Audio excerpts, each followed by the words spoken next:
ଗାଁଠୁ ଅଳ୍ପ ଦୂରରେ କାନ୍ତ କୋମଳ ସୁଶୀତଳ ବିମଳ ପରିବେଶ ଭିତରେ କୁଲୁକୁଲୁ ନାଦରେ ବହିଯାଉଛି ଝରଣାଟି।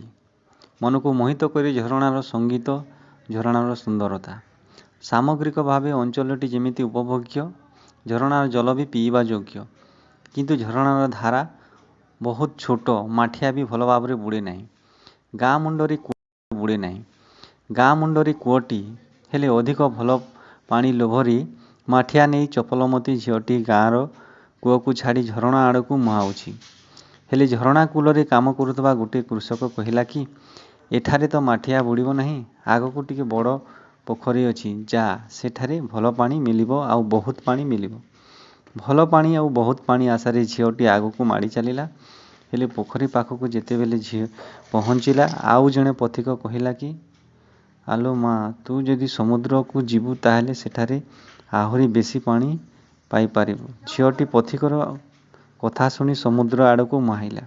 ହେଲେ ସମୁଦ୍ରକୁ ଯେତେବେଳେ ପହଞ୍ଚିଲା, ସେଠାରେ ଜଣେ ସାଧୁବାବା କହିଲେ, ଆଲୋ ମା, ଏତେ ଛୋଟିଆ ମାଠିଆରେ ପାଣି ଭରିବା ପାଇଁ ଏତେ ଦୂରକୁ କାହିଁକି ଆସିଛୁ?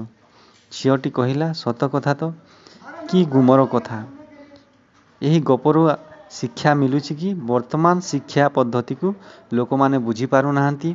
ଏ ସ୍କୁଲରେ ଅଧିକ ପଢ଼ା ହେଉଛି, ଆଉ ସେ ଅନ୍ୟ ସ୍କୁଲରେ ବେଶୀ ପଢ଼ା ହେଉଛି ବୋଲି ଭ୍ରମୁଛନ୍ତି।